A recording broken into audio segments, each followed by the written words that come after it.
ठीक है, हम 8 लोग आ गए हैं। और आप लोग क्या सोचे हैं आज की प्रक्रिया में, क्या करने का सोचे हैं? आप लोग की पठन गोष्ठी भी हो ही रही है। सुचित्रा बहन जी, हम लोगों ने भी कुछ सोचा है। आप लोगों ने क्या सोचा है? अगर कुछ सोचा है तो कृपया उसको रख दीजिए। आज नए बुक के बारे में सोचे जो क्या क्या बोले भैया? स्पष्ट नहीं हो पाया।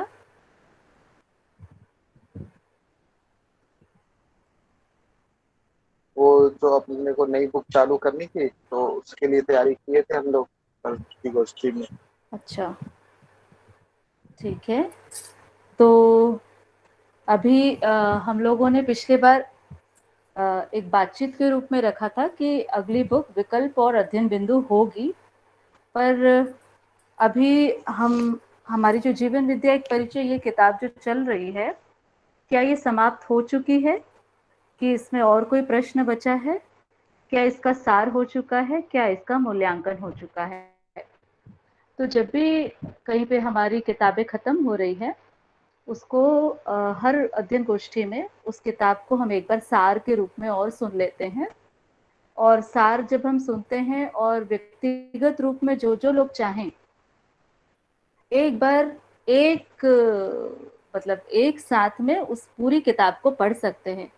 क्योंकि जब हम लोग के अध्ययन शिविर होते थे तो सोम भैया पूरे मानव व्यवहार दर्शन को एक दिन में पढ़ने को हमें कहते थे। और वो एक बहुत सुंदर प्रक्रिया है, क्योंकि जब किताब हम पढ़ते रहते हैं तो खंड खंड में पढ़ते हैं।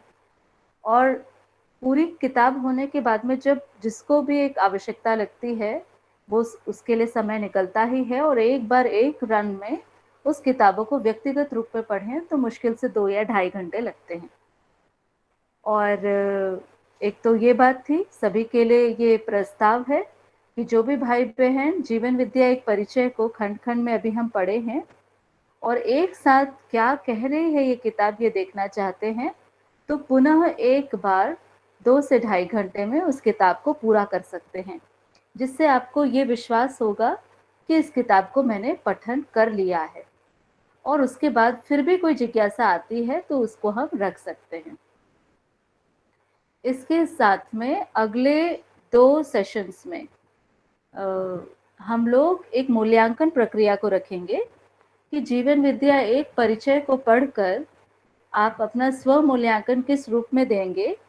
एक मूल्यांकन सेशन वेडनेसडे और फ्राइडे, तो लगभग जैसे 9 या 14 लोग हम लोग रहते ही हैं, या जितने भी लोग रहेंगे आधे आधे लोग, कुछ लोग वेडनेसडे की बैच में और कुछ लोग फ्राइडे की बैच में। तो इस तरह से आप अपने आप को देख पाएंगे, स्वयं को जांच पाएंगे, स्वयं का मूल्यांकन कर पाएंगे। और अगले सोमवार से हम विकल्प से शुरू करेंगे। तो ऐसा सुचित्रा दीदी और हमने सोचा है। क्या ये ठीक लगता है आप सभी को? जी दीदी, एकदम सही लग रहा है ये। जी दीदी, बहुत ही बढ़िया हो जाएगा। नमस्ते दीदी। जी दीदी, ठीक रहेगा ऐसे। जी। तो आज मैं सोच रही थी कि जैसा हम लोगों ने शुरू किया है, अगर आप लोग की इच्छा हो तो एक बार मैं पाठ का ये जो हमारा पूरा जीवन विद्या एक परिचय रहा, इसका एक सार मैं, आप लोग चाहे तो इसको एक सार रूप में रख सकती हूँ कि बाबा जी क्या कहना चाहते थे, कहाँ से बाबा जी ने शुरू किया, क्या देखा और कैसे जिया। तो अगर आप लोग की कोई जिज्ञासा हो तो उसको रख सकते हैं, या फिर एक बार जीवन विद्या एक परिचय इस पाठ के सार को भी मैं रख सकती हूँ, जैसे आप लोग को ठीक लगे। हाँ दीदी,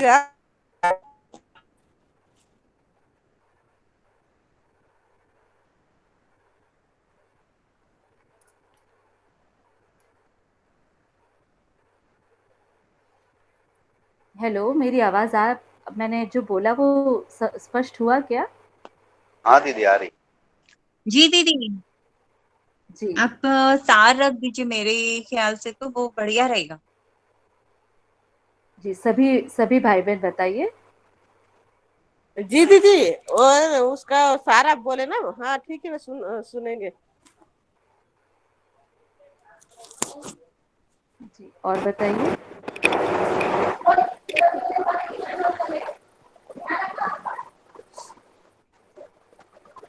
और भाई बहन क्या सोचते हैं? जी नमस्ते दीदी पूनम आंटी बढ़िया जी। रहेगा। नमस्ते। सार रख लीजिए, अच्छा हो जाएगा। हम्म। जी। हाँ दीदी जी, सार रख दीजिए, ठीक रहेगा। जी।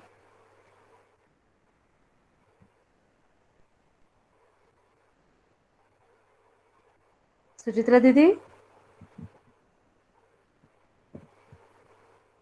अच्छा, सुचित्रा दीदी शायद लेफ्ट हो गए हैं। मेरी आवाज आ रही है स्पष्ट रूप से? जी दीदी आ रही है। जी दीदी आ रही है। बढ़िया। तो कभी आवाज ना आए तो आप उसको बताइएगा जरूर। तो हम समय से शुरू करते हैं। तो आज हम जीवन विद्या एक परिचय, इसका सार को मैं कोशिश करती हूँ रखने की। और अगले गोष्ठी में आज ही हम चयन कर लेंगे कि कौन भाई बहन बुधवार को अपना मूल्यांकन रखेंगे और कौन भाई बहन शुक्रवार को रखेंगे, क्योंकि इसके साथ साथ हमारे कुछ और वरिष्ठ भाई बहन भी हमारे साथ जुड़ेंगे रायपुर से और छोटी से। तो आज का सार अब हम शुरू करते हैं। नमस्ते सभी को। नमस्ते।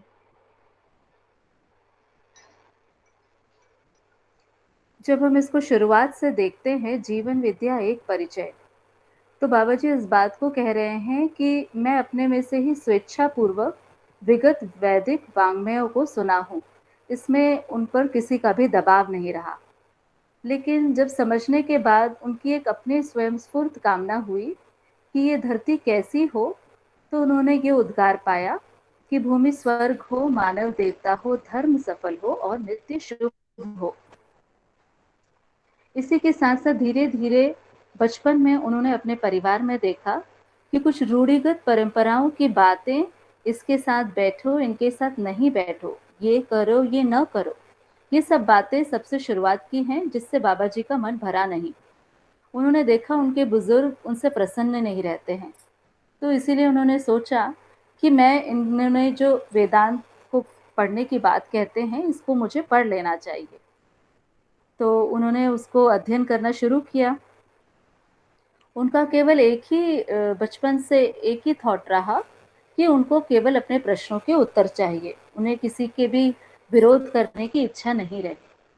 तो वेदांत को भली प्रकार से सुनने के बाद बाबा जी के मन में एक प्रश्न बना कि ये बंधन और मोक्ष क्या है। तो उस वक्त उनके जो शिक्षक थे उन्होंने बताया कि ये जो मोक्ष, ये जो मोक्ष माने आत्मा का ब्रह्म में विलय होने को कहते हैं। और आत्मा कहाँ से आया, तो बोलते हैं जीवों के हृदय में ब्रह्म स्वयं आत्मा के रूप में निवास करता है। और जीव मुक्त होने के लिए आवागमन से, यानी स्वर्ग नरक से मुक्त होने के लिए आत्मा का ब्रह्म में विलय होना ही है। इस तरह से उनको बात हुई और वो बहुत सारे प्रश्न करते थे, इसीलिए उनको एक नाम उनके परिवार वाले बोलते थे, वितंडावादी। पर उन्हें तो केवल अपने प्रश्नों के उत्तर चाहिए थे। तो उन्हें उनके शिक्षक ने बोला कि इसके उत्तर आपको समाधि में मिलेंगे। इस तरह से वो समाधि के लिए अपना मन बना लिए। तो एक व्यक्ति और तैयार हो गई जो उनकी धर्म पत्नी थी समाधि के लिए। तो उसके लिए उनके शिक्षक द्वारा बताई जगह नर्मदा के समीप उन्हें समाधि के लिए एक स्थली के रूप में बताया गया। तो उन्होंने नर्मदा जी का उद्गम स्थल अमरकंटक को चुना। तो ये जो पूरी विधि थी साधना की समाधि के लिए, वो पूजा पाठ करने की बात थी। ऐसे ही अपने शरीर के अंग प्रत्यंग में जो कुछ भी कल्पना करते हैं, ये देवता है, वो देवता है, इस क्रिया का नाम न्यास क्रिया से उन्होंने समाधि की शुरुआत करी। करते करते एक दिन ऐसा आया कि देवी देवताओं के सानिध्य से बाबा जी मुक्त हो गए और मैं हूँ इसका बोध था और कोई विचार नहीं था। हमें कुछ पाना है, हमें कुछ नहीं पाना है, हमें कुछ करना है, ऐसा कोई भी विचार नहीं था। तो बाबा जी को ये समझ में नहीं आया कि मुझे समाधि हुआ कि नहीं हुआ। इसको जांचने के लिए उन्होंने संयम नाम की एक क्रिया करी, जो उनके पूर्वजों के द्वारा ही उन्हें सलाह मिली थी। तो संयम के बारे में जो कुछ लिखा था वो उनको स्वीकार नहीं हुआ, इसीलिए उन्होंने अपने ही ढंग से समाधि का एक चित्र बनाया, तरीका बनाया और संयम किया। संयम करने के फलस्वरूप तो जर्रा जर्रा अस्तित्व उनके सामने उनको दिखना शुरू हुआ। दिखना मतलब समझना शुरू हुआ। तो देखते देखते उन्होंने देखा कि एक परमाणु से लेकर इतनी बड़ी धरती तक क्या क्या प्रक्रिया है, इसको उन्होंने क्रम से देखा और परमाणुओं के कतार को भी देखा। उस कतार में एक जीवन परमाणु अर्थात तृप्त परमाणु को भी देखा, जो आज आप में, मुझ में, सब में है। तो उन्होंने देखा कि ये जो जीवन है ये शरीर छोड़कर भी रहता है और शरीर के साथ भी रहता है।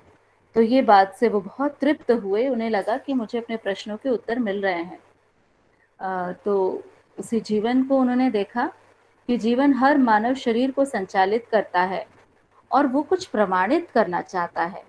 लेकिन क्या प्रमाणित करना है? तो पहले बताया कि सुख को प्रमाणित करना है। सुख को प्रमाणित करने के लिए क्या होना पड़ता है? तो देखा, समझदार होना पड़ता है, मतलब हर वस्तु को समझना पड़ता है।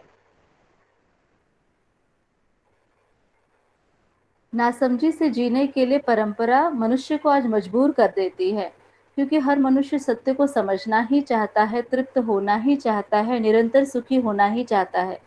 लेकिन अगर परंपरा नासमझ है तो वो हर मनुष्य को नासमझी में जीने के लिए मजबूर करती है। और उसी का प्रमाण है कामोन्मादी मनोविज्ञान, भोगोन्मादी समाजशास्त्र और लाभोन्मादी अर्थशास्त्र। तो इस तरह से बाबा जी ने पूरे अस्तित्व को अध्ययन किया, तो देखा अस्तित्व में न कोई सिद्धि है, न कोई चमत्कार है ना। और जिस क्षण से अनुभव होता है, जागृति होती है, तो उसकी दिशा में एक भी कदम बढ़ाते हैं, उसी मुहूर्त में संपूर्ण शाप ताप पाप तीनों ध्वस्त हो जाते हैं। तो ये एक बहुत सुंदर बात बाबा जी को अपने जो जीने में लगी, तो उन्हें लगा कि ये हेलो तो क्यों ना ये बात सब तक पहुंच पाए। तो इसको जब उन्होंने इसके लोक व्यापीकरण में लगे, तो देखे कि गलत है तो करोड़ होता है और सही है तो एक ही होता है। तो अगर सही है, एक है, तो इसको बताने में क्या तकलीफ है? आसानी से सही बात का लोक व्यापीकरण हो सकता है। तो इसी के साथ उन्होंने अस्तित्व को देखा। अस्तित्व में ये भी देखा कि एक महिमा संपन्न चीज है। इसमें दो वस्तुएं हैं, एक जिन्हें हम एक एक के रूप में गिन सकते हैं, जिसको प्रकृति बोला, और एक है जिसे गिन नहीं सकते, वो सब जगह फैला हुआ है, जिसको व्यापक बोले। इस पूरे किताब में बाबा जी ने कहीं पर भी परंपरा में एक भी व्यक्ति का नाम लेकर उसको दोषारोपण नहीं किया है, बल्कि कृतज्ञता को व्यक्त किया है। तो जैसे अनेक घाट घाट के बाद नदी समुद्र में आती है, शायद नियति यही रही है। पहले रहस्यमयी यानी आदर्शवाद के बीच आदमी का आना पड़ा, स्वीकारना पड़ा। इससे मनुष्य को राहत भी मिली, पर वो पर्याप्त नहीं हुई। पुनः भौतिकवाद के शिकंजे में मनुष्य आ गया। उससे समृद्धि का अर्थ पर्याप्त नहीं हुआ, दर्द बना ही रहा। तो स्वाभाविक सी बात है कि एक आगे तीसरी सीढ़ी की जरूरत मनुष्य को आन पड़ी थी।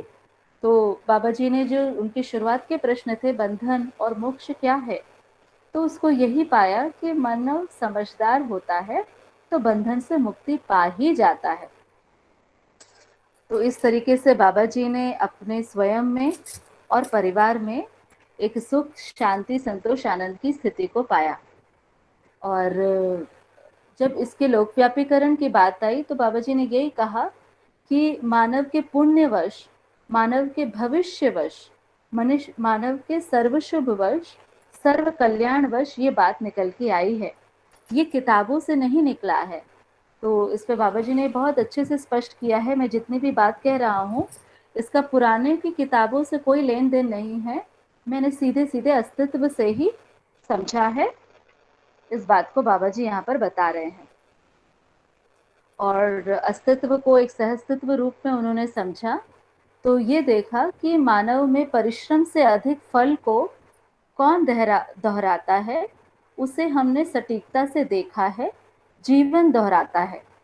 तो जैसा किताब का नाम है जीवन विद्या एक परिचय, तो कुल मिलाकर इसमें जीवन को लेकर ज़्यादा बात की गई है कि हम कितना भी परिश्रम करते हैं तो कुछ भी व्यर्थ नहीं जाता, क्योंकि उसके जो सार्थक फल है उसको जीवन दोहराता ही है। जीवन ऐसे फल को लेकर चलने में समर्थ है। ऐसा कैसे है? क्योंकि जीवन में अक्षय बल और अक्षय शक्ति संपन्न है। ये बहुत ही सुंदर बात है। तो जीवन को, अस्तित्व को, व्यापक वस्तु को और इस संपृक्तता को बाबा जी ने देखा है। तो इस तरह से सहअस्तित्व में मानव अपने परिवार की आवश्यकता से अधिक उत्पादन कर समृद्धि को अनुभव कर सकता है। ये बाबा जी ने अपने परिवार में प्रमाणित किया ही कि आवश्यकता से अधिक वो उत्पादन कर पाते हैं। तो 3 ज्ञान को मुख्य रूप से जितना बाबा जी ने संयम काल में अध्ययन किया और इसको बारंबार देखते रहे, तब तक देखते रहे जब तक उनको पूरा समझ में नहीं आ गया, वो तृप्त नहीं हो गए। तो इसीलिए हमें भी अध्ययन तब तक करना है जब तक हमें समझ में ना आ जाए, हम तृप्त ना हो जाए। उसके बाद बाबा जी ने इसको, इस पूरे ज्ञान को 3 भाग में 3 नाम दिए। एक है अस्तित्व दर्शन ज्ञान, दूसरा है जीवन ज्ञान और तीसरा है मानवीयतापूर्ण आचरण ज्ञान। इन 3 ज्ञान से संपन्न होने में 6 सद्गुण बाबा जी के हाथ लग गए, जिससे उनको स्वायत्तता का अनुभव हुआ, है ना। मतलब इसी के लिए शायद उन्होंने, वो हमेशा और भी बार बार इस बात को कहे हैं कि जितना मैंने चाहा नहीं था, जितना मैंने परिश्रम नहीं किया था, उससे कहीं ज़्यादा फल मुझे मिल गया। तो समझदारी के बाद पहली जो बाबा जी की स्थिति बनी, उसका नाम है अपने आप में विश्वास, मतलब स्वयं में विश्वास। तो विश्वास को उन्होंने हर आयाम में जांचना शुरू किया। इसके लिए वो बोलते हैं मैंने बहुत ज़्यादा प्रयास नहीं किया, केवल उन्होंने अध्ययन किया है अस्तित्व में। तो एक अध्ययन करने से स्वयं में एक स्थिति बन गई कि मैंने सब कुछ को समझ लिया है। तो पहली जो स्थिति बनी उसका नाम है स्वयं में विश्वास। इसी भांति उनका सबका सम्मान वो करना अपने आप बन गया, किसी से विरोध उनका रहा ही नहीं, वो सभी का सम्मान कर पाते थे। तो दूसरी स्थिति उनकी बन गई श्रेष्ठता का वो सम्मान करने योग्य हो गए। तीसरी स्थिति जो उनकी बनी प्रतिभा और व्यक्तित्व में संतुलन। तो उसको उन्होंने देखा कि जो मुझे समझ में आया, अस्तित्व सहित, जीवन सहित जो भी मुझे समझ में आया, उस विधि से मुझे जीने में कोई तकलीफ नहीं हो रही है।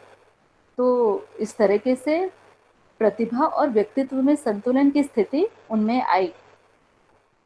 चौथी स्थिति का वो जो कह रहे हैं कि वो व्यवहार में सामाजिक हो गए। इसका मतलब संसार के प्रति उनकी कोई शिकायत ही नहीं रह गई। वो संसार के हर व्यक्ति से, हर पहले, पुराने, नए, हर जाति के व्यक्ति से उन्हें कोई शिकायत ही शेष नहीं रह गई। तो ये व्यवहार में सामाजिक हो गए बाबा जी पूरे संसार के प्रति। और 5वीं स्थिति जो बाबा जी कह रहे हैं कि मैं समृद्धि को पाल लिया, है ना। तो हमारे परिवार के लिए जितनी ज़रूरत है उससे ज़्यादा हम उत्पादन कर ही लेते हैं, इसलिए हम समृद्धि का अनुभव करते हैं। ये बाबा जी ने अपने 6 सद्गुणों को बाबा जी ने बताया है कि कैसे मैं जी पाया। तो इस तरीके से इस स्वायत्तता का उन्होंने अनुभव किया और इस तरीके से हर व्यक्ति भी ऐसे जी सकता है। एक जीवन के बारे में अभी कुछ बात करी है और उसके आगे बाबा जी ने व्यापक वस्तु को थोड़ा सा बताने की कोशिश की है। तो आपके हमारे बीच में जो रिक्तता है, जो दिखाई देता है, जो शून्य है, वही रिक्तता एक धरती और दूसरी धरती के बीच है, एक सौर व्यूह दूसरे सौर व्यूह के बीच है, एक आकाश गंगा और दूसरे आकाश गंगा के बीच में है। और ये विस्तार सब जगह एक सा होता है। इतना ज्ञान होता है कि ये वस्तु व्यापक है और इसी संपृक्तता का अनुभव आदमी को सबसे पहले होता है कि व्यापक और इकाई डूबी भीगी गिरी है, संपृक्त है, साथ साथ है। ये सबसे पहले मनुष्य को समझ में आता है। उसके बाद आदमी को स्वयं के होने का बोध होता है। तो इस तरीके से बाबा जी ने बहुत सुंदर से इतनी बातों को रखा है। इसके साथ जीवन विद्या ये एक टॉपिक शुरू होता है और इसके बाद जीवन विद्या का एक स्वरूप, उस पर भी बाबा जी ने बात रखा है। तो फिर से जैसा कि नाम है जीवन विद्या एक परिचय, तो जीवन व्यापक वस्तु में संपृक्त है। जीवन विद्या क्या है और जीवन का स्वरूप क्या है, क्योंकि हम ही समझ रहे हैं और जो हम समझ रहे हैं, जिसको हम बोल रहे हैं मैं समझ रही हूँ, उस मैं को सर्वप्रथम समझ जाते हैं तो बाकी चीजों को समझना आसान ही हो जाता है। तो जीवन विद्या में जो बाबा जी कह रहे हैं कि जीवन न भौतिक है न अभौतिक है, जीवन एक परमाणु है और गठन पूर्ण चैतन्य इकाई है। ये एक मुख्य बात बाबा जी बता रहे हैं कि इसमें कोई परिवर्तन नहीं होता है। और जीवन को समझने के बाद में ये समझ में आता है कि हर मनुष्य सही को ही समझना चाहता है। इससे एक सूत्र समझ में आया कि सही में हर मानव एक है और गलती में अनेक है। अब ये जीवन अकेले भी रहता है, शरीर के साथ भी रहता है। जब शरीर के साथ रहता है तो इसे मानव कहते हैं और शरीर क्रिया को तो बारंबार बदलना ही है। जीवन सतत एक सा बना रहता है। तो इसीलिए बारंबार जब भी कोई निर्णय लेना है तो जीवन के आधार पर निर्णय लेने पर सद्बुद्धि की आवश्यकता है। अगर इंद्रिय मूलक संवेदनशीलता से प्रियहित लाभ पूर्वक मनुष्य निर्णय लेता है और जीवन को भुलावा दे देता है, तो इसका मतलब उसका निर्णय, उसको फल में सुख नहीं मिल पाएगा। तो जीवन के आधार पर निर्णय लेने की सद्बुद्धि की आवश्यकता है। जीवन सब मानव में समान है, ये बाबा जी ने देखा। जीवन की ताकत समान है, ये भी देखा। जीवन में बल और शक्ति अक्षय है, ये भी देखा। इसी के साथ जीवन का लक्ष्य भी सभी का समान है, सुखी होना। ये हर मनुष्य चाहता है जो सब में समान है। तो उसी के साथ में जब हम मूल्यांकन विधि से जीने की बात करते हैं तो मानव का मूल्यांकन विधि क्या होगा, वो कैसे जिएगा, उसके 4 चरण हैं: समझदारी, ईमानदारी, जिम्मेदारी और भागीदारी। तो ये 4 चरण हैं जिसके अनुसार मनुष्य समझता है। फिर ईमानदारी उसको मानना कहते हैं और जिम्मेदारी और भागीदारी पूर्वक जीता है। तो जब सह अस्तित्व का बाबा जी को अनुभव हुआ तो एक और सिद्धांत उनको समझ में आया कि अकेले कोई होता ही नहीं है। ये कितनी सुंदर बात है कि सह अस्तित्व को समझने के बाद में यही समझ में आता है कि सब वस्तु साथ साथ है, तो अकेले कोई होता ही नहीं है। ये सिद्धांत बाबा जी को समझ में आया। तो आज हम देखते हैं कि सब्जी, अनाज, सोना, लोहा, मनुष्य सभी का भाव पूछता है। तो सबका भाव है तो मानव का भी तो कोई भाव होगा। भाव का अर्थ है मूल्य। तो कैसे मानव लाभ हानि मुक्त विधि से जी पाए? अगर मानव लाभ हानि से जीना चाहता है, लाभ हानि मुक्त विधि से जीना चाहता है, तो इसके लिए उसे क्या समझना होगा? बाबा जी बोल रहे हैं मूल्य को। जब हर चीज का भाव है तो मानव का भी भाव है।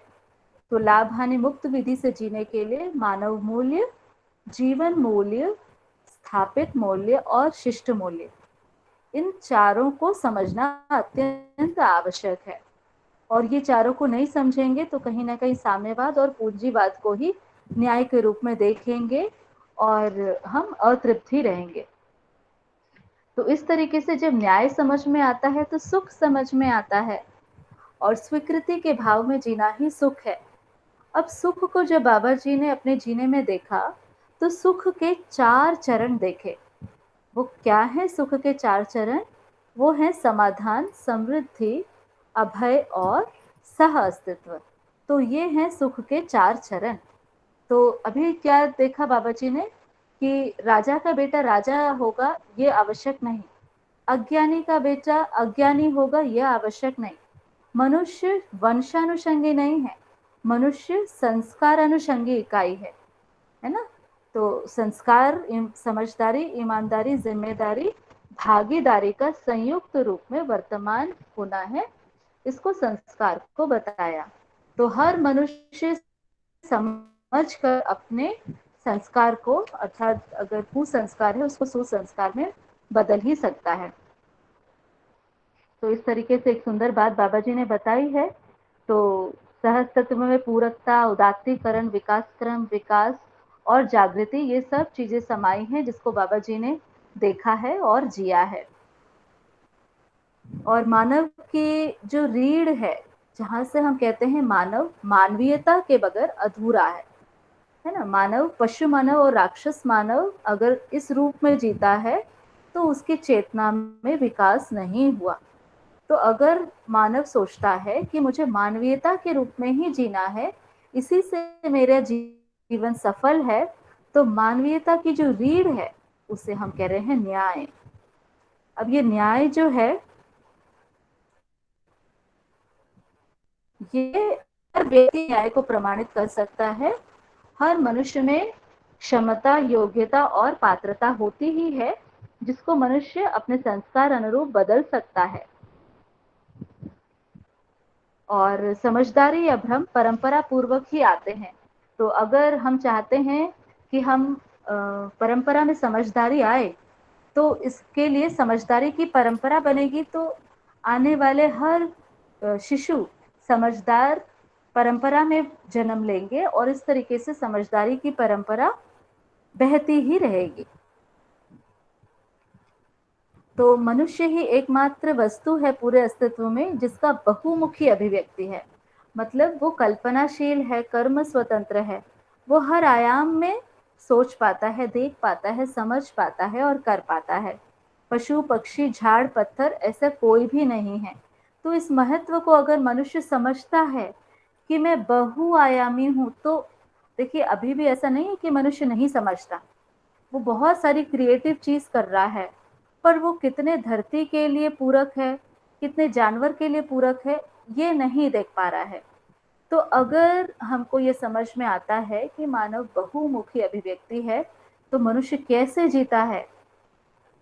मनुष्य जीता है मानवीयतापूर्ण आचरण में। मैं कहाँ किस तरह से अभिव्यक्त हूँ? तो उसमें जो है मानवीयतापूर्ण आचरण मतलब मूल्य, चरित्र और नैतिकता के रूप में, मतलब स्वधन, स्वनारी, स्वपुरुष और दयापूर्ण कार्य व्यवहार के रूप में ही जीना मानव का जीना है। इसको बाबा जी ने बहुत सुंदर यहाँ पर बताया है। और इसी तरह से जब मनुष्य नैतिकता में जीता है, तो जिसका सदुपयोग करता है उसका सुरक्षा हो जाता है, क्योंकि वो परंपरा में आ गया, और जिसका सुरक्षा किया वो सदुपयोग हो गया। तो इस तरह से एक अभयता की वस्तु मानव के हाथ लग जाती है। अभी तक अगर मनुष्य ने जीवन ज्ञान को अगर नहीं समझा, तो अव्यवस्था को ही व्यवस्था समझता रहता है और अव्यवस्था में जीकर जीवन समस्या से पीड़ित हो जाता है। और फिर जीवन निरंतर शोध अनुसंधान करता ही रहता है कि कैसे उसे सुख मिल जाए। अब हम पहुंच गए हैं जीवन का स्वरूप। तो मेरा क्या स्वरूप है ना? मैं क्या हूं ये तो हमने देख लिया। अब मेरा क्या स्वरूप है, जीवन का क्या स्वरूप है? तो मन, वृत्ति, चित्त, बुद्धि, आत्मा का अविभाज्य स्वरूप जीवन है। मन का 2 कार्य रूप है, चयन, आस्वादन। वृत्ति का 2 कार्य रूप है, विश्लेषण, तुलन। चित्त का 2 कार्य रूप है, चित्रण, चिंतन। बुद्धि का 2 कार्य रूप है, ऋतंभरा, बोध। और आत्मा का 2 कार्य रूप है, प्रामाणिकता और अनुभव। तो जब तक मनुष्य ना समझ रहता है, पूर्ण ज्ञान नहीं होता, तब तक वो 4.5 क्रिया में जीता है। और जब वो पूर्ण ज्ञान हो जाता है तो 10 क्रियाएं प्रमाणित होती हैं। और 10 क्रियाएं पूर्ण होने से पहले मनुष्य पशु मानव और राक्षस मानव के रूप में ही जीता है। जागृति तब तक नहीं हो सकती जब तक जानने मानने की क्रिया को हम पहचानने निर्वाह करने की क्रिया के साथ जोड़ नहीं पाएंगे। तो जागृति का मतलब ही है कि जानना, मानना, पहचानना, निर्वाह करना, इन चारों क्रियाओं का प्रमाणित होना, इन चारों क्रियाओं का संतुलन होना। और जागृत जीवन में जब हम देखते हैं तो जीवन जब जागृत होता है, अनुभव और प्रामाणिकता मूलक हमारा बोध संकल्प होता है और उसी के अनुरूप में चिंतन चित्रण संपादित होता है और उसी आधार पर तुलन, विश्लेषण और चयन आस्वादन होता है। जागृति में केवल मूल्य और मूल्यांकन ही होता है। वहाँ पर संवेदनशील विधि से मूल्यवान मानकर अभी जो हम करते हैं कि संवेदनशील विधि से किसी वस्तु को मूल्यवान मान लेते हैं, पर जागृति की स्थिति में ऐसा नहीं है। जागृति में केवल मूल्य और मूल्यांकन ही आता है। यही जागृति का व्यवहारिक स्वरूप है। तो अभी तक मनुष्य, बाबा जी यही कह रहे हैं कि मनुष्य मूल्य के पास गया ही नहीं। अगर मूल्य के पास जाता तो मूल्य से वापस लौट के नहीं आ सकता है। और मूल्य तक जाने के लिए संबंधों को प्रयोजनों के अर्थ में पहचानना आवश्यक है और प्रयोजनों को अखंड समाज व्यवस्था के अर्थ में जानना मानना जरूरी है। अगर संबंध को हम मोहवश, अपने परायावश देखेंगे तो वो खंड ही है। हर संबंध अखंड समाज व्यवस्था के अर्थ में ही है। इस अर्थ में देखते हैं तो हम मूल्य तक जरूर पहुंच सकते हैं। अतृप्ति को तृप्ति में लाने का कुल काम है। इसी को हम दूसरी भाषा में जागृति कहते हैं।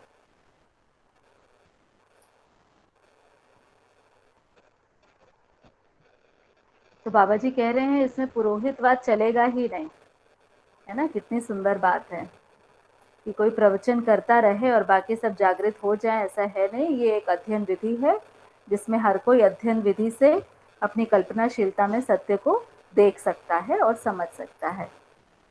तो जागृति के लिए जो एंट्री पॉइंट हम देखते हैं वो है न्याय।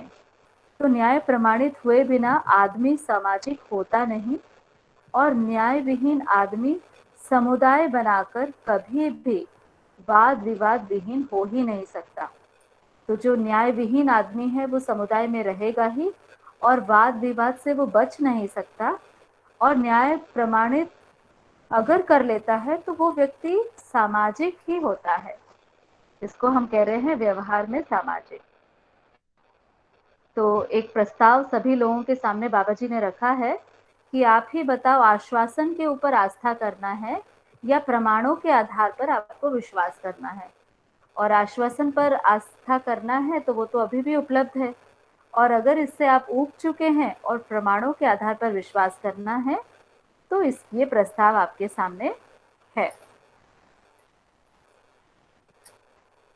तो बाबा जी ने 10 क्रियाओं को प्रमाणित किया है ना। तो प्रमाणित करते वक्त उन्होंने एक बहुत सुंदर बात को देखा है कि प्रमाणित क्या करना है, तो सह अस्तित्व को ही प्रमाणित करना है। जितने भी अणु हैं, परमाणु हैं, वो सब एक दूसरे को पहचानते ही हैं और सह अस्तित्व को प्रमाणित करते हैं। जितने भी ग्रह गोल हैं, वनस्पति हैं, पदार्थ हैं, ये सभी भी सह अस्तित्व को प्रमाणित करते हुए व्यवस्था में है ही। तो इसमें एक सबसे सुंदर जो बाबा जी ने बात की है कि जब उन्होंने अस्तित्व में अध्ययन किया तो ऊर्जा संपन्नता, वो जो उन्होंने देखा वो एक अद्भुत वस्तु उन्हें दिखी। तो ऊर्जा संपन्नता रहने की ही यह अस्तित्व की अनुपम अभिव्यक्ति है। एक बहुत सुंदर उन्होंने लाइन दी है कि अस्तित्व की अनुपम अभिव्यक्ति के रूप में उन्होंने देखा कि हर वस्तु ऊर्जा संपन्न है। अस्तित्व में संबंध चारों तरफ फैला रहता है। दीदी आवाज ठीक से भी आ नहीं रही है दीदी। हाँ जी, हेलो हेलो, अभी कट की आ रही है। जी रेखा दीदी, मुझे आ रही है, शायद ना आपके नेटवर्क पे प्रॉब्लम है। पूरब की आवाज तो बिल्कुल सही आ रही है यहाँ। जी। अभी बताएंगे, अभी आवाज ठीक आ रही है क्या? हाँ दीदी, आपकी सही आ रही है आवाज। आ रही है बराबर।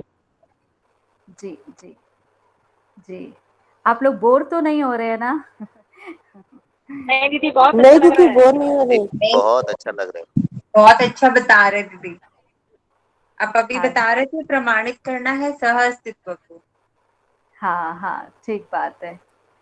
सह अस्तित्व को प्रमाणित करना है, इतनी बात बताए।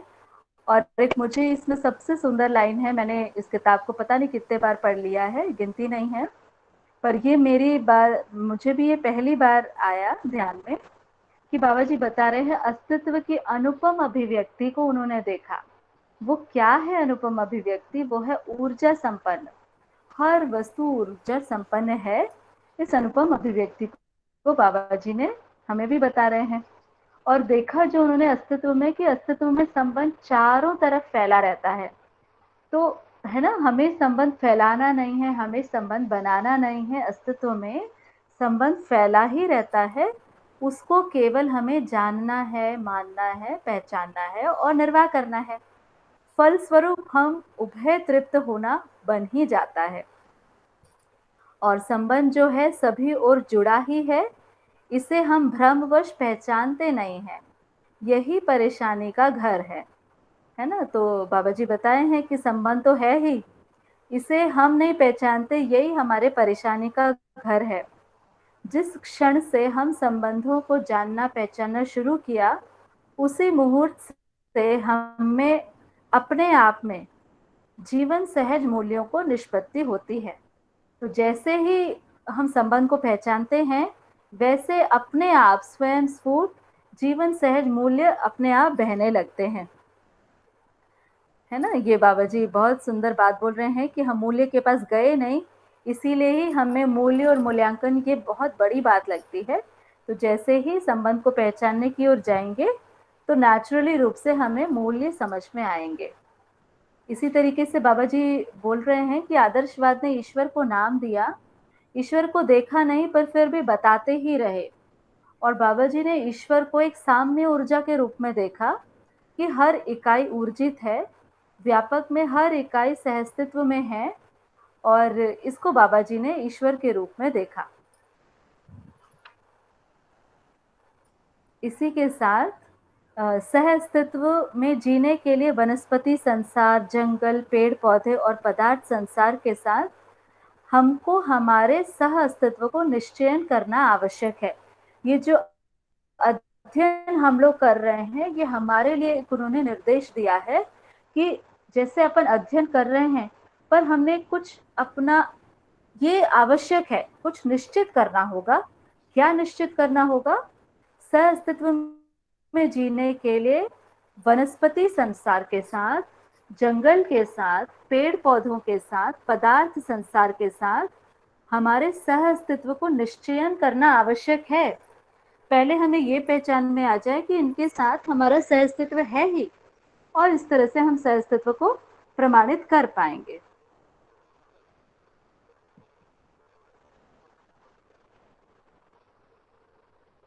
तो जीवन विद्या से स्व समझ में आता है ना। स्व मतलब स्वयं को जीवन रूप में पहचानना, और त्व मतलब आचरण। तो इतनी बात है। इसके साथ साथ देखिए, अभी तक की हम जितनी बात कर रहे हैं, इसमें जीवन, जीवन का स्वरूप, जीवन का कार्य, कहाँ भ्रम है, क्यों है, और पुराने सभी लोगों को एक मतलब एक क्रम को बाबा जी बता रहे हैं।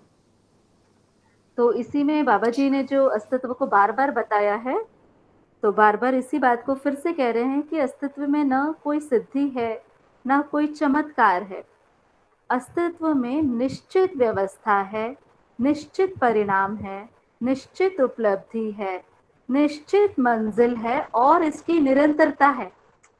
मतलब इसके बाद हमको अभयता से कौन रोक सकता है? देखिए, है ना, सब कुछ निश्चित है। इसको मैंने देखा है, समझा है, और बाबा जी बोल रहे हैं इस निश्चित मंजिल को तो मैंने पाया भी है। कितनी सुंदर बात। इसीलिए जब अस्तित्व में सब कुछ खुला है, तो इंटेलेक्चुअल प्रॉपर्टी राइट मतलब पेटेंटीकरण, इसको कोई आदमी कैसे बांध सकता है? मेरा हिस्सा बोल के कुछ है ही नहीं, मेरा सत्ता बोल के कुछ है ही नहीं, वो तो सबके लिए खुली चीज है। तो अभी मनुष्य जब इसको नहीं पहचान पाते हैं, इस निश्चितता को, तो बुद्धिवाद से ही बुद्धि के आधार पर मनुष्य को दास बनाते हैं, उसे गिरवी रख लेते हैं, उसे शोषण कराते हैं, तो संबंध छूट जाता है। इस तरह से मनुष्य को सीमित में बांध ही नहीं जा सकता।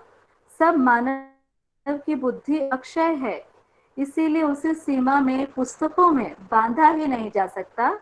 इसके आगे बाबा जी लिख रहे हैं कि मैंने जो वाङ्मय लिखा है उससे बहुत बड़ा मैं स्वयं को अनुभव किया हूँ, है ना। तो जितने भी यंत्र बने हैं उससे मैं बड़ा हूँ, मानव जाति बड़ा ही है। तो कितनी भी किताब है, यंत्र है, उससे बड़ा मानव है ही। ये दृष्टि हमारी उदय हो जाए तो हम मानव का मूल्यांकन समझदारी के आधार पर कर पाएंगे, न कि नस्ल और रंग के आधार पर। अभी भी इंडियन है, अमेरिकन है, इसको नस्ल और रंग के आधार पर ही पहचान होती है। मनुष्य अभी भाषा के पीछे बहुत पड़ा हुआ है, अंग्रेजी और हिंदी को लेकर। इससे भी मानव की पहचान को देखते हैं, कैसे इससे मुक्त हो पाए, क्योंकि गलती को गलती से रोकना नहीं है, अपराध को अपराध से रोकना नहीं है। केवल मूल्य और मूल्यांकन विधि से ही हम सही को सही में ही बदल सकते हैं। तो इस तरीके से बहुत सुंदर व्यवस्था अस्तित्व की, जीवन की बाबा जी बना रहे हैं। और अगर अभी भी कह रहे हैं, अगर आप जीवन को भुलावा देंगे और शरीर को जीवन मान लेंगे तो यही आपके लिए मूल भ्रम है। जीवन का और शरीर का प्रयोजनों के आधार पर ही मूल्यांकन होता है। जीवन का अलग प्रयोजन है और शरीर का अलग प्रयोजन है, हर वस्तु का प्रयोजन है। इस तरह से हम भ्रम से मुक्त हो सकते हैं। और जीवन प्रकृति में है ही। शरीर को जीवन चौथे पांचवें महीने में चलाना शुरू करता है गर्भ में।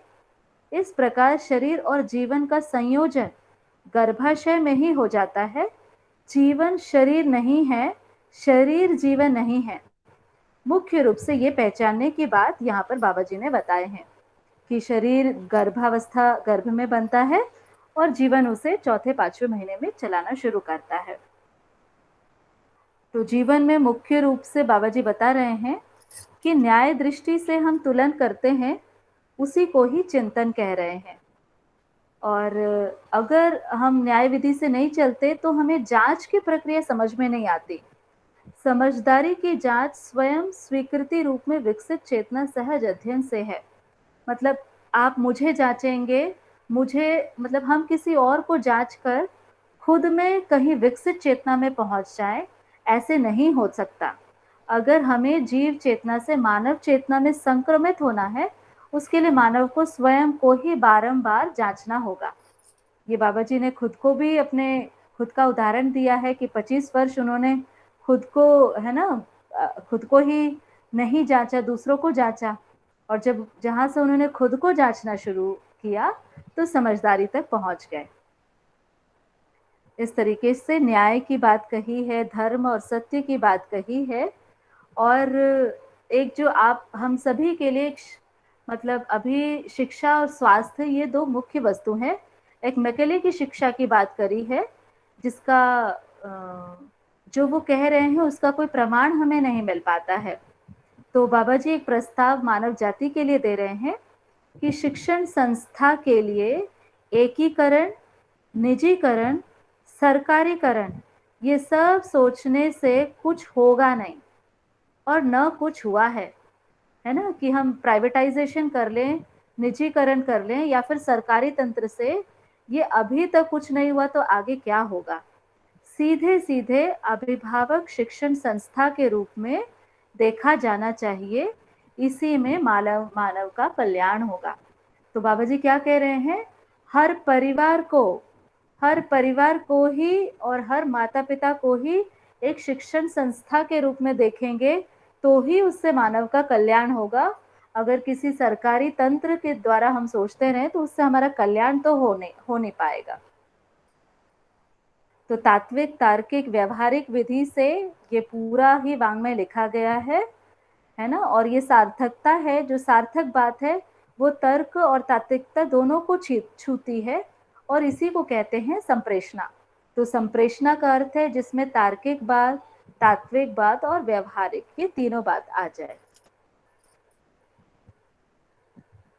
तो हर मनुष्य सज्जन बनना ही चाहता है, तो सज्जन बनने के लिए जो मुख्य अर्हता है वो है न्याय।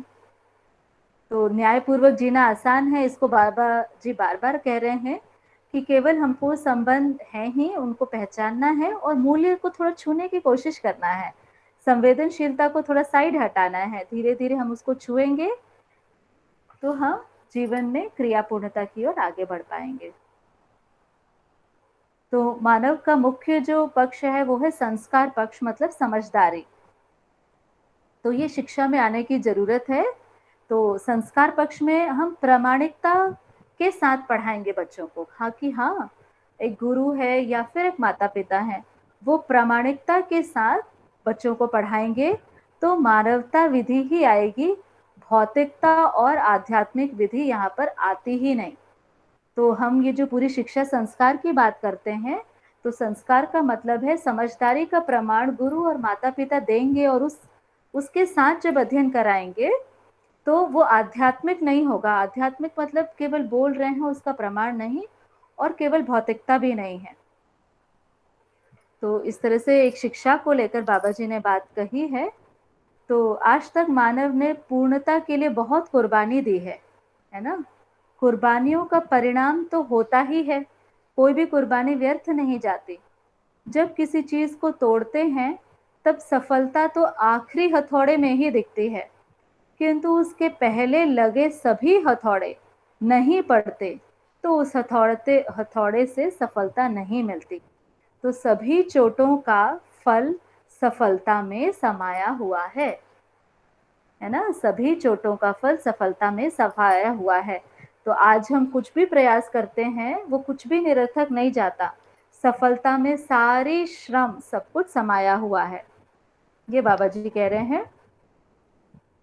और अगर हमको संबंध में, प्रयोजनों के अर्थ में हमको संबंधों को समझना है तो समाधान के ही अर्थ में हम प्रेम करते हैं, समाधान के ही अर्थ में हम कृतज्ञ होते हैं, समाधान के ही अर्थ में हम मैत्री करते हैं, विश्वास करते हैं, मानव व्यवहार में प्रशस्त रहते हैं और सुख का अनुभव करते हैं। तो इस तरीके से कि हम किस आधार पर किसी संबंध को पहचान रहे हैं, क्या मित्र संबंध, क्या पति पत्नी संबंध, क्या भाई बहन संबंध समाधान के अर्थ में पहचान पा रहे हैं। और अगर हम समाधान के अर्थ में संबंधों को पहचानते हैं तो हम कृतज्ञ होते ही हैं। ये बाबा जी बहुत सुंदर बात को कह रहे हैं। तो मानव अभी तक मूल्यों के पास गया ही नहीं। मूल्यों के पास गया होता तो मूल्य अभिव्यक्त होता, मूल्य प्रमाणित होता, मूल्यांकित होता और स्वाभाविक रूप में न्याय होता। तो अभी तक मानव मूल्य के पास गया नहीं है ना। कभी मूल्य की इच्छा भी हुई तो न्यायालय चला गया, और न्यायालय में फैसला होता है, न्याय नहीं होता। तो जब मनुष्य जीवन, मूल्य, मूल्यांकन इस तरीके से न्याय को समझता है तो व्यवस्था को समझता है। और व्यवस्था में जीने का मतलब है कि 5 आयामों में भागीदारी करना। वो 5 आयाम हैं: शिक्षा संस्कार, न्याय सुरक्षा, स्वास्थ्य संयम, उत्पादन कार्य और विनिमय कोश। तो इस तरीके से समाधान बराबर सुख और समस्या बराबर दुख।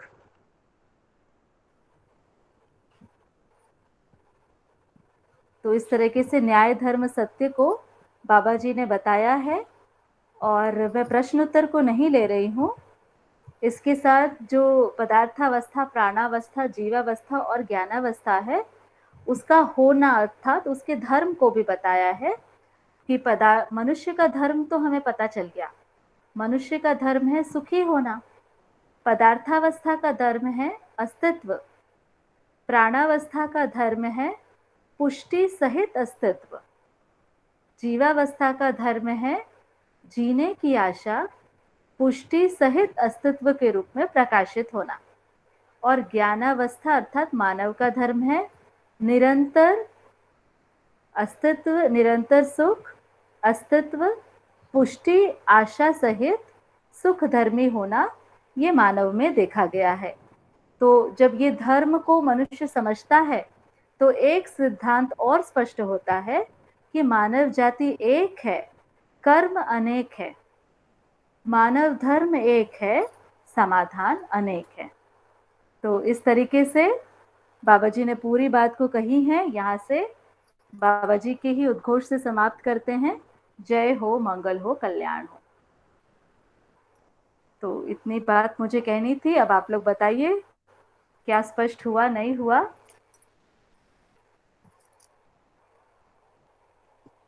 दीदी ये जी समाधान के बहुत ही बढ़िया। अर्थ में जो संबंध को पहचानते हैं, इसको थोड़ा और बढ़ा, एक लाइव कोई एग्जाम्पल जो समाधान के अर्थ में हम संबंध को पहचान रहे हैं उसका, और एक वो जो इसमें 51% वाली बात थी वो और इसमें ऐड कर दीजिए।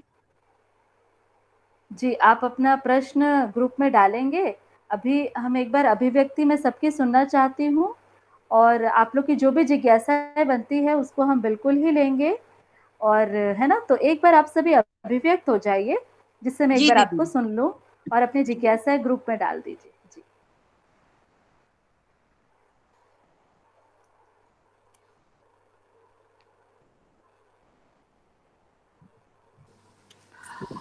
नमस्ते सभी को। नमस्ते भैया।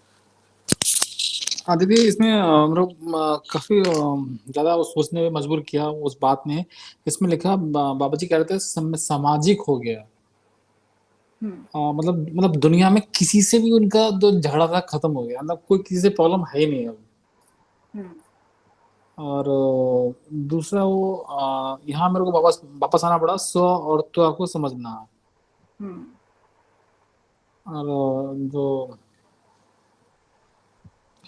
ठीक है, इसमें काफी कुछ पकड़ने में आ रहा था, और वो फिर से मेरे को एक बार सुनना पड़ेगा, ऐसा लगता है आपकी रिकॉर्डिंग को। जी जी दीदी आपने ना जो सार रखा, इतना इतना बढ़िया लग रहा था सुनने में। मतलब ना पूरी की पूरी पुस्तक जो है वो वापस से, मतलब इतने दिन से जैसे जैसे पढ़ रहे थे छोटे छोटे छोटे करके, वो एक बार में ना पूरा मतलब उसका एक बहुत अच्छे तरीके से ना मतलब वो मिल गया। मतलब ना जैसे कि एक एक पॉइंट जो है ना वो याद है कि अच्छा हाँ ये फिर ये फिर ये। और ना मतलब ऐसा नहीं लग रहा था कि कोई भी बिल्कुल अलग सा है, पर उस बात भी ना मतलब वो पूरा एक साथ जुड़ते हुए ऐसा लग रहा था कि मतलब पूरी पुस्तक का एक बार में वो जुड़ता हुआ कि वो कहाँ से स्टार्ट होके कहाँ से एंड हो रहा है, तो वो एक साथ कनेक्ट होना दीदी बहुत अच्छा रहा। मतलब वो सार के रूप में ना मतलब मैं वापस से सोच ही रहा था, पुस्तक मेरे हाथ में थी और मैं सोच रहा था कि अरे मतलब ना वापस से अंदर से मन कर रहा था कि एक बार ना इसको फिर से पढ़ के, और फिर कि मतलब ये पूरे के पूरे जो पॉइंट्स हैं, क्योंकि इसमें अपन ने बहुत लंबे लंबे डिस्कशंस किए हैं ये पूरी गोष्ठियों में, तो उन सब का एक तरह का एक मतलब एक सार आना बहुत अच्छा रहा दीदी। बहुत बढ़िया, आप लोग को समझ में आया, ये हमारी सफलता है। धन्यवाद जी। और भी भाई बहन बताइए।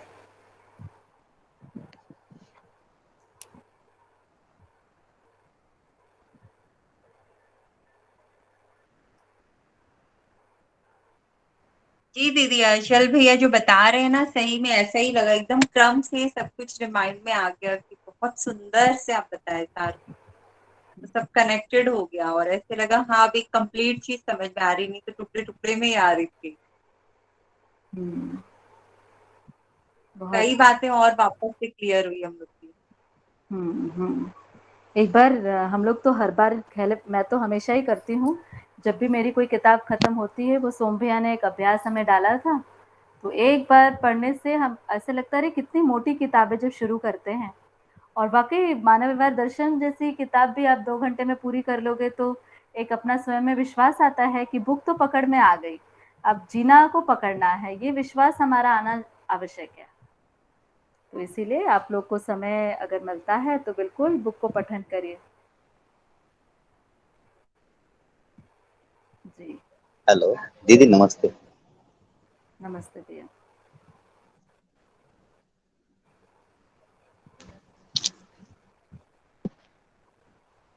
हेलो, आवाज आ रही है? जी हाँ दीदी। दीदी पहले तो ऐसा लगता था कि ये बुक पढ़े कैसे और समझे कैसे, पर आपने इतना सरल रूप में ये सारी चीजों को रखा, तो ऐसा लगता है कि मतलब इसको मतलब सुनना और बहुत अच्छा लगने लगा। तो पहले थोड़ा सा ऐसा लगता था कि क्या समझे कैसे समझे, पर आपने जितने सरल तरीके से सारी चीजों को रखा, तो अब ऐसा अभ्यास में आ रहा है कि नहीं, अब थोड़ा सा और अच्छे से मतलब अध्ययन में ये आता जाए, और छोटी छोटी चीजों को बहुत अच्छे तरीके से आपने रखा, वो बहुत अच्छा लगता है और समझ में बहुत अच्छे तरीके से आता है। तो पहले ऐसा लगता था कि समझ में नहीं आया तो छोड़ दो, और समझ में आ रहा है तो चलो ठीक है ऐसा। पर अब ऐसा रहता है कि नहीं, एक एक चीज को बहुत अच्छे तरीके से अब तो और समझा जाए, और बहुत सारी चीजों में जो अपने को क्लियर नहीं होता था, अब ऐसा हर एक चीज थोड़ा क्लियर होने लगा। ये बहुत अच्छा है अपने आप। हम्म, ये आपकी अपनी पुरुषार्थ है भैया, आप मेहनत कर रहे हैं तो आपको समझ में आ रहा है। बहुत बहुत धन्यवाद, बहुत बढ़िया।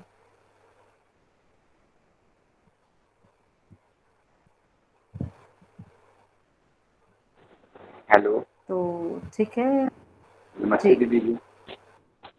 नमस्ते जी भैया। दीदी, ये आपने जो विचार बताया ना, ये तो मतलब ऐसा है कि पूरा पूरा क्लियर हो गया है। मतलब पहले ऐसा लगता था कि क्या चीज समझने का है नहीं समझने का है, काफी प्रयास भी किया, पर आपके साथ में समझ में आ गया कि अब हमको कहाँ तक समझना है और अपने जीवन में कहाँ तक उतार पाएंगे, ये चीज तो क्लियर हो गया।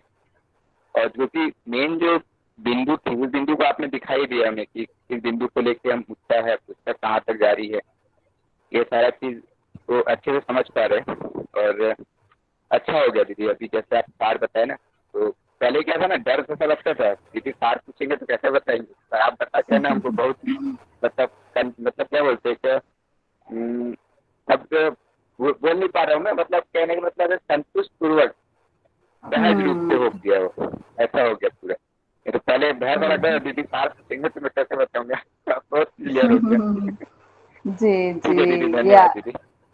धन्यवाद भैया। ये तो आप लोग का सही बता रहे हैं, आप लोग इतने अच्छे हो ना, आप सभी लोग इतने मन लगा के सभी ने अध्ययन किया है, और आपने हम लोगों को इतनी सरलता से स्पेस दिया है कि उसके कारण सुचित्रा बहन जी और हम लोग थोड़ा बहुत कुछ भी बोल पाते हैं। तो ये आप लोग की महानता है भाई, आप बहनों की। जी, तो सुचित्रा बहन जी। हाँ हेलो। सुचित्रा बहन जी। हाँ पूनम बहन जी। हाँ सुचित्रा बहन जी, तो अब अपन लोग जैसे समय भी हो गया है, अगले हाँ हाँ हैं उसमें अपन लोग एक मूल्यांकन सत्र रखने का सोच रहे थे। तो ठीक बात है। अपन कैसे नाम को कैसे चूज करें कि वेडनेसडे कौन मूल्यांकन करेंगे और फ्राइडे कौन करेंगे? हाँ असल भाई को बोल देते हैं। एक सभा विधि से अभी कर लेते हैं। पिछले बार एक बार अचल चलो इन बेटा का लोग था आपस में कि सभा हाँ विधि से कर तो लेते हैं करके। काफी अच्छा कोऑर्डिनेट कर लेते हैं, देखिए, तो बढ़िया, इन लोग आपस में ये सब सेट कर लेंगे तो अच्छा रहेगा। हाँ ये बात ठीक है, आप लोग आपस में सेट करके हमको बता देंगे हाँ क्या? क्या स्वयं स्फूर्त हो जाएगा ना, तो उसमें अच्छा रहता है, प्रेशर हाँ नहीं हाँ रहता। हाँ, क्या बोलते हैं आप सभी? और अच्छा, जैसे कि मूल्यांकन आप में करना क्या है? मूल्यांकन मतलब क्या है? मतलब मूल्यांकन मतलब, ओके विकिता दीदी, थोड़ा आप लोग बताइए ना मूल्यांकन मतलब, अब आप लोग के हाथ में है। हाँ दीदी, नमस्ते दीदी। नमस्ते।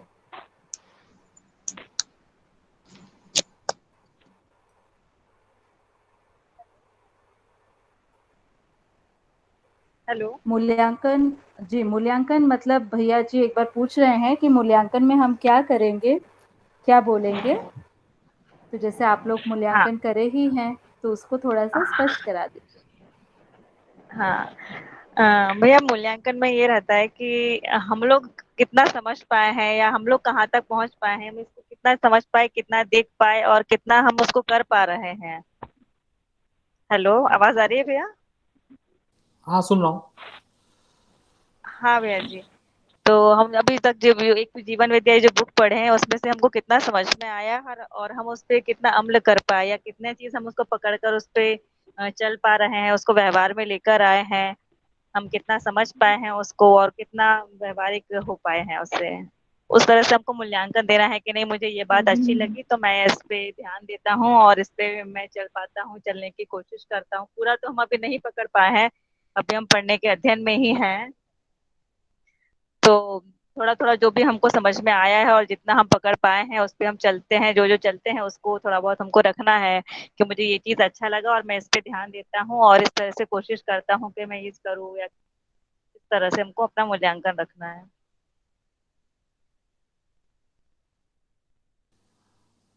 समझ गए थे। हेलो, ठीक है दीदी जी, समझ में आ रहा भैया है समझ कि में आया? समझ में आ रहा है, ठीक है। मतलब स्वयं ठीक है के दीदी बारे में जी, बताना है। हाँ मतलब कुछ स्वयं के बारे में बताना, हम कहाँ हैं, पहले कहाँ थे और जी अभी हम बड़ी कहाँ पहुंचे हैं। सही कहा दीदी। जी जी बढ़िया बढ़िया विकिता दीदी। तो अभी हम लोग एक बार कर लेते हैं कि बुधवार को कौन कौन मूल्यांकन देना चाहते हैं स्वयं स्फूर्त, और शुक्रवार को कौन कौन, मतलब जो जिसमें कंफर्टेबल है। मैं दे सकती हूँ जी दीदी, मैं हाँ, बुधवार को दे सकती हूँ। एक मधु दीदी अभी हो गए। विकिता ओके दीदी बताए ना, तब थोड़ा समझ में आया कि क्या करना है उसमें। जी जी दीदी नमस्ते, कमलेश बोल रहा था मैं। नमस्ते जी। हाँ दीदी, मैं तो अभी सुना, तो ये मूल्यांकन थोड़ी देर के लिए तो मैं चंबा रहा, कितना अच्छा वो तो आपने बताया इसको रख करके एक से एक तार जोड़ा सब चीज़ों को, वही मैं समझ रहा था कि इतने अच्छे से जोड़ा, इसको जोड़ कैसे पाए इतने अच्छे तरीके से, सब एक दूसरे से बातें जुड़ी हुई दिख रही थी आपके बातों से। तो इसको बाकी हम लोग पुस्तक पढ़ते हैं तो कुछ एक पैराग्राफ ऐसे, पैराग्राफ इसको ऐसे समझते हैं टुकड़े टुकड़े में, लेकिन आपके द्वारा एकदम माला के जैसा एकदम समझा करके बताने का जो ये था, ये बहुत अच्छा लगा। और रहा बात बुधवार को, तो बुधवार को मैं भी मूल्यांकन जो है मेरे पास, तो मैं करने का प्रयास करूंगा। और बाकी आपका, सुचित्रा दीदी का बहुत अच्छा मेहनत हम लोगों के पीछे चल रहा है, उसको भी देख रहा हूँ, उसके लिए कृतज्ञता है मन में, बहुत बहुत धन्यवाद। आप लोग का पूरा परिवार अपना, मतलब आप लोग का खुद का इतना मेहनत है भैया, मैं क्या कहूँ। आप लोग सब इतने अच्छे से मन लगा रहे हैं, समय निकाल रहे हैं, खुद से पठन कर रहे हैं, फिर पठन गोष्ठी भी कर रहे हैं, तो ये सब आप लोग का पुरुषार्थ है। आप लोग को बहुत बहुत धन्यवाद। तो एक मधु दीदी हो गए बुधवार के लिए, कमलेश भैया हो गए, और दीदी मैं भी रख सकता हूँ वेंसडे को। अचल बेटा जी हो गए, 3 हो गए, और हाँ दीदी, चौहान फैमिली पूरी बुधवार को ही रखेंगी। अच्छा, चौहान फैमिली पूरी की पूरी। तो हाँ आप दीदी, लोग जी टोटल दीदी, कितने हैं? हम लोग अ, उसमें देखिए अभी अचल भैया और मधु दीदी ये 2 हो गए हैं, और आप लोग के परिवार में से फिर क्योंकि दीदी फ्राइडे को क्या है, हमारा वो कुछ दूसरी व्यवस्था थी, और इसलिए हम लोग सब चाह रहे थे कि बुधवार को ही हम लोग इस चीज को रख पाए, वेडनेसडे को। अच्छा ओके। अचल बेटा, दीदी अचल ऐसे भी बेटा, कर सकते हैं जी दीदी। कि बुधवार को चौहान फैमिली से सब रख देंगे, हम लोग बाद में रख देंगे, ऐसे कर सकते हैं दीदी। हाँ ऐसा हाँ कर दीदी। लेते हैं कि हाँ अचल बेटा आप प्लीज कोऑर्डिनेट कर जी लीजिए, दीदी। क्योंकि है ना फिर आप ना ग्रुप पे डाल देना, Wednesday these people are doing और फ्राइडे ये व्यक्ति कर रहेंगे, तो ऐसे आप ग्रुप बिल्कुल में बिल्कुल डाल दीदी। देंगे तो हम लोग रहेंगे। तो कल हमारे साथ में संभवतः हम अभी इनको इनवाइट करेंगे, अशोक गोपाला जी, जो एक और अध्ययन सत्र चल रहा है, सुरेंद्र पाल भैया, अशोक भैया और अनीता दीदी, योगेश भैया, बलवंत भैया, गोपाल भैया, ऐसे कुछ 6 लोग तो हमारे साथ जुड़ेंगे ही, जिनके आशीर्वाद जी हमें, दीदी। है ना, जिनके आशीर्वाद से शुरू हुआ है और निरंतर इनके आशीर्वाद की हमको आवश्यकता भी रहेगी। ठीक है, ठीक है। बढ़िया दीदी। सुचित्रा जी, सुचित्रा बहन जी, जी ठीक है ये? दीदी, हाँ बिल्कुल ठीक है दीदी, ऐसे चलते हैं, बिल्कुल बहुत सुंदर। तो ठीक है बहुत अचल बहुत बेटा जी। धन्यवाद दीदी, और बहुत बहुत कृतज्ञता हृदय से। आप खुद इतने प्यारे हो। आप है ना, आपके जो प्रश्न शुरुआत में आपके इतने सुंदर सुंदर प्रश्न आते थे, जिससे हमें एनर्जी बनी रहती थी कि हाँ भाई कोई तो प्रश्न शुरू कर रहा है, अब हमें कुछ उत्तर देना है। तो आपको बहुत बहुत धन्यवाद, आपकी खूब सुंदर एनर्जी लेवल है मधु बहन। हाँ सही दीदी, बात है। Thank you so much. और ये सारा मोटिवेशन दीदी आप लोग से मिल रहा है, इसीलिए अभी तक जुड़े हुए हैं हम लोग। तो बहुत एक अच्छा तो ये सोच है। बात थी, एक तो ये बात हो गई हमारी कि वेडनेसडे और फ्राइडे को मूल्यांकन सत्र रहेगा। इसके साथ आप लोग एक और चर्चा करिए कि जब हम आगे विकल्प शुरू करेंगे, तो क्या हम फिर से एक समाज में एक मैसेज डालें कि जो जो भी व्यक्ति विकल्प के लिए इच्छुक है वो उसको ज्वाइन करें, या फिर इसी ग्रुप के साथ चलना है। इस पर भी आप लोग के प्रस्ताव अपेक्षित है। फिर से मैं रिपीट करती हूँ, विकल्प के लिए फिर से हम समाज में, जैसा चंद्रशेखर भैया ने आप सभी को डाला था मैसेज, इस तरह के मैसेज को फिर से डालें, या फिर इसी ग्रुप में ही हम कंफर्टेबल होके इसी को आगे बढ़ाएं। तो ये भी आप लोग इस पर सोचिएगा और इसको बताइएगा, तो हम चंद्रशेखर भैया को फिर बताएंगे। नहीं दीदी, कोई मेरे हिसाब कि कोई भी इसमें जुड़े तो उसमें अच्छा ही है। सब जितने लोग मिल के चलेंगे तो सबकी जिज्ञासाएं वैसी आएगी, तो उतनी अच्छी तरीके से वो बात समझ में आएगी, ऐसा लगता है मेरे को। ठीक है ना, इसको आप लोग और हाँ हाँ जी दीदी, मेरी तरफ से भी स्वागत है सबका दीदी, जो आना चाहे। दीदी इसमें ना मेरा थोड़ा सा एक ऐसा प्रस्ताव था कि अगर अपन मतलब इस चीज को थोड़ा सा रख दें कि जो भी स्वपठन करने के लिए रेडी हो, एक्चुअली जब अपन ऐसे ग्रुप में डालते हैं ना, जैसे कि एक संडे की गोष्ठी चल रही है तो उसमें करीब 100 लोग हर संडे जुड़ते हैं, लेकिन उसमें एक्टिव बहुत कम है। तो मतलब क्योंकि अपना भी छोटा सा ग्रुप है ना दीदी, तो उसमें क्या है कि मतलब एक दूसरे के साथ इंटरेक्शन और एक दूसरे के साथ जान पहचान बहुत अच्छे से हो पा रही है। तो अगर अपन मतलब एक इतना बस ये रख दें कि जो भी एक्चुअली स्वपठन में, क्योंकि ऑनलाइन में दीदी स्वपठन बहुत इम्पोर्टेंट है, तो मतलब ऐसा ना हो कि अपने ऊपर बस डिपेंडेंस रहे, और जिन्होंने एटलीस्ट एक बार एक परिचय कर लिया हो, नहीं तो फिर ना एक परिचय से रिलेटेड या बहुत बेसिक क्वेश्चंस आएंगे ना, तो उसमें जो अपना अभी तक मोमेंटम बना है तो वो भी थोड़ा सा आगे पीछे हो जाएगा। तो इस टाइप का कुछ मुझे लगता है कि ना मतलब अपन थोड़ा सा मतलब समाज में तो डाल ही मतलब वो सबको स्वागत तो कर ही लेते हैं, पर अगर थोड़ा सा वहां पे अगर सिलेक्शन अपन कर पाए कि क्योंकि ज्यादा बड़ा ग्रुप होगा तो फिर सबकी अभिव्यक्तियां भी हमारे पास कम आएंगी और वो भी थोड़ी सी कम आएंगी। बस ऐसा मैं कह रहा था। हाँ नहीं हाँ जी इसको, दीदी, सही बोल रहे हैं अचल भैया। है ना, इसको अभी हम लोग बाहर नहीं डालेंगे। अभी तो अपने सभी भाई बहन क्या सोचते हैं, पहले हमारा ये जो परिवार है 12-14 लोग, ये लोग क्या सोच रहे हैं, क्योंकि सभी के पॉइंट्स बहुत महत्वपूर्ण आ रहे हैं। ठीक बात है ना। तो उस पर भी हम चर्चा करेंगे, फिर ही इसको ओपन करेंगे। अभी तो अपनी चर्चा हुई नहीं है, कुछ लोगों ने अपने मंतव्य दिए हैं, पर अच्छे से जब पॉइंट अपने निकल के आएंगे तो हम एक सभा विधि से जो निकल के आएगा, जो सबके लिए सही हो, उसको करेंगे, है ना। तो ठीक है, ठीक है सुचित्रा बहन जी। हाँ ठीक है पूनम बहन जी, ठीक है। तो अचल बेटा आज देख लेना, कुछ शालिनी बहन आज नहीं आई है जी ना। दीदी। तो जो लोग एक्टिव हैं हमारे इसमें, उन सभी कोई भी मतलब छूट ना जाए। अगर है ना किसी को फोन करना पड़े तो कर लीजिएगा, देख लीजिएगा। बहन जितने बिल्कुल लोग भी दीदी। ना, सही बात। ठीक है। ठीक है।